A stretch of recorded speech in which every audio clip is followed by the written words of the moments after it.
Salut tout le monde, j'espère que vous allez bien. Aujourd'hui je vous retrouve dans une nouvelle vidéo et dans ma toute première vidéo sur YouTube. C'est pas du tout une vidéo présentation mais je compte quand même me présenter. Donc je m'appelle Victoire, j'ai 17 ans et je rentre en terminale ES dans une semaine en banlieue parisienne. Ma vidéo d'aujourd'hui c'est une story time sur une colonie catastrophique en Grèce qui date maintenant d'il y a 2 ans. Donc je suis partie en Grèce avec un organisme et l'une de mes meilleures amies.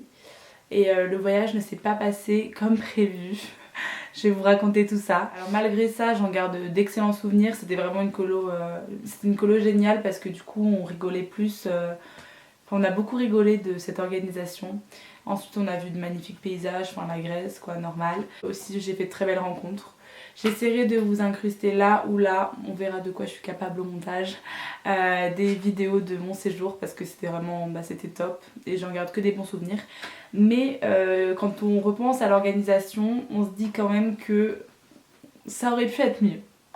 Voilà. Ah oui aussi, si je regarde un peu en bas ou ici ou là, enfin bref, si je regarde un peu à droite ou à gauche, c'est parce que je regarde ma petite fiche. Je suis très organisée. Non. Je regarde ma petite fiche parce que j'ai peur d'oublier des choses. Enfin, il faut que ce soit un peu structuré. Alors, nos animateurs ont su la veille de notre départ que c'était à eux de trouver nos hébergements pour les 2 semaines de colo. Donc, ils l'ont su la veille et trouver des hébergements en plein mois de juillet en Grèce, c'est un peu compliqué. Ensuite sur le site internet c'est indiqué qu'on avait 2-3 nuits en camping en 2 semaines, enfin pendant tout le séjour. Sauf qu'on a dormi toutes les nuits en camping et on avait 3 tentes pour 27 jeunes. C'est-à-dire qu'on dormait en camping et on dormait à la Belle Étoile. Et on n'avait pas le choix parce qu'il n'y avait pas assez de tentes pour tout le monde. Donc la journée on laissait nos valises fermées à clé dans les tentes, ça allait. Mais bon, tout le temps à la Belle Étoile ça veut dire qu'on se levait super tôt. À 6h du matin on était debout quoi. Ensuite pour les repas, par jour on a mangé une fois un pique-nique et une fois c'était à nous de nous trouver notre repas avec 5 €. On avait 5 € pour nous débrouiller, boissons, repas, tout compris. Alors oui la Grèce on peut manger pour pas cher, c'est pas cher, mais manger 2 semaines pour 5 €, pour manger pendant 2 semaines pour 5 €, on va pas manger des kebabs tous les jours quoi. Il y a aussi une anecdote super marrante que je dois vous raconter. Donc c'était le premier, enfin non pas le premier jour mais même au bout de 3 jours de séjour je pense. Donc on devait prendre un ferry pour aller à Koufounisia, c'est une petite île en Grèce. Donc les animateurs ils avaient un horaire mais ils ne savaient pas si le bateau arrivait à cette heure là ou partait à cette heure là. Donc là on est posé, on attend notre ferry etc. Et donc un bateau arrive à l'heure que les animateurs avaient en tête. Donc là, on se pose pas de questions, on demande à personne, on fonce dans le ferry. On fonce dans le ferry, on pose nos sacs, etc. On n'a même pas le temps de monter à l'étage que le bateau, il part. Le bateau est parti, on pouvait plus faire demi-tour. Donc là, on demande à la première personne venue sur le bateau, non, vous n'êtes pas sur le bon bateau. Donc, qu'est-ce qu'on fait? On pouvait plus le quitter le bateau. Donc on attend, etc. Et c'est un ferry qui allait à Santorin. Et nous, Santorin, on devait y aller, mais à la fin du séjour. En plus c'est un ferry de luxe, donc c'est-à-dire qu'il coûtait 800 €, il nous a coûté 800 € pour 27 personnes et qui prenait 4 heures au lieu de 8 heures. Donc on arrive à Santorin, les animateurs ils savent pas si on passe toute la colo là-bas ou pas, sauf que nous, merci mais moi j'ai pas payé pour aller à Athènes et à Santorin, hein. Donc on était un peu en mode qu'est-ce qu'on va faire 2 semaines à Santorin, mais eux ils n'en savaient rien, ils avaient aucune info, ils savaient pas quoi faire. Au bout de 30 minutes, on arrive à avoir un bon ferry, enfin un ferry qui nous ramène où on devait aller au départ, c'est-à-dire à Koufounisia.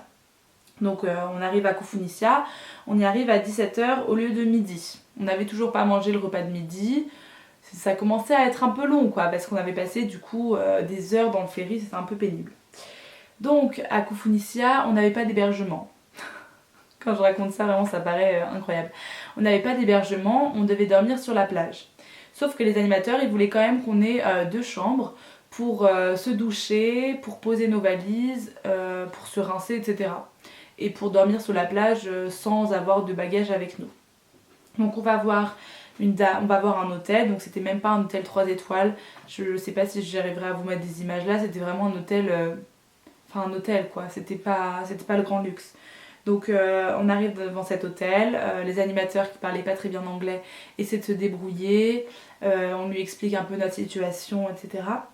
Et elle en a totalement profité puisqu'à la fin de la conversation, elle nous dit 500 € la chambre, la nuit. La chambre, la nuit. Donc nous on avait besoin de 2 chambres, donc 1000 € pour poser ma valise et prendre ma douche, c'est un petit peu cher quoi. Donc on abandonne cette idée, on abandonne, tant pis. Et là ça faisait plusieurs jours quand même que nos parents appelaient parce qu'on faisait aucune activité.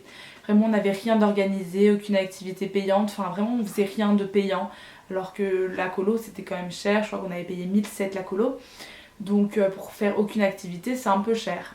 Donc ça faisait plusieurs jours voilà, que les parents se plaignaient en disant oui, est-ce que vous pouvez leur organiser des activités parce que là ils s'ennuient un peu, etc. Donc là c'était le comble du comble. Tous nos parents ce soir-là se sont déchaînés au téléphone. Vraiment ça devenait trop quoi. Ça voulait dire qu'on savait toujours pas ce qu'on faisait parce que les idées n'étaient pas claires. Au bout de 20 minutes, le directeur de l'organisme nous a pris un hôtel. Alors l'hôtel 4 étoiles, bien sûr, hein, on fait pas les choses à moitié. L'hôtel 4 étoiles, il nous le prend en 20 minutes comme ça. Y a pas de souci, on fait rien depuis le début de la colo et là, juste parce que tous les parents se rebellent, ça y est. Donc bref, on se plaint pas, on va dans ce fameux hôtel pour une nuit et c'était vraiment super sympa. Après voilà, donc il y avait, comme je vous l'ai déjà dit, aucune activité d'organiser. Je crois qu'on n'a rien fait, vraiment rien. Si tu voulais aller t'amuser dans une piscine, c'est à toi de payer ta conso. Voilà, il me semble qu'il n'y avait rien d'organisé. Au niveau des animateurs un peu spécial. Oui, on vide vos impôts, les impôts c'est pas assez cher. J'avais l'habitude de partir avec des jeunes un peu défavorisés, donc ils comprenaient pas qu'on se plaigne de ce qui était organisé. Mais vu que rien n'était organisé, ben nous on se plaignait parce que rien n'était organisé. Et bref, ils comprenaient pas, donc vraiment on s'entendait pas très bien avec les animateurs, donc c'était un petit peu... Enfin rien n'allait quoi. Et, pour avoir une petite conclusion donc, de cette colo, faut savoir que la plupart des parents ont envoyé des lettres après le séjour pour demander un remboursement, non pas un remboursement intégral, voilà, parce que quand même il y avait les billets d'avion, les campings qui avaient dû être payés avec notre argent, mais ils ont quand même demandé un quelconque remboursement. Et du coup j'ai dans mes notes le mail, donc je vais vous lire un petit extrait. Nous sommes insatisfaits par l'écart entre le programme prévu et la réalité des prestations dispensées. Préparation avant le voyage, néant. Improvisation locale au gré du vent. Hébergement à la Belle Étoile en camping bondé, non réservé, non aménagé.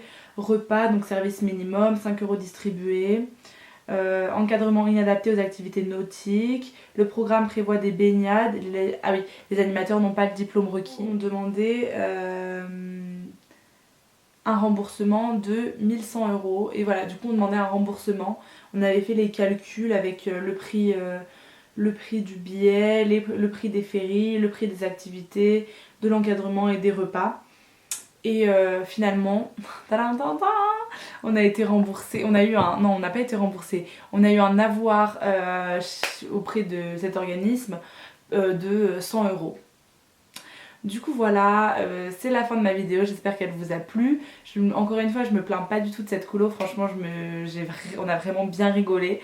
Même si l'organisation c'était un petit peu comme ci comme ça. On a franchement bien rigolé. Alors, je vous laisse me suivre sur mon compte Instagram que je vais afficher ici, si j'y arrive au montage. Non, que je vais afficher ici. Je vais sûrement bientôt lancer un Ask Instagram, du coup c'est pour ça que je vous conseille de me suivre. Je suis pas encore très active, mais j'arrive. N'hésitez pas à me laisser vos avis en commentaire, vos avis... vraiment comment je pourrais m'améliorer, etc. Ce que je peux faire de mieux, de moins bien, bref. Vos avis tout simplement, ça m'aiderait beaucoup, vos avis et vos idées de vidéos aussi. J'ai quelques idées en tête, on va voir ce que ça donne. Allez, ciao!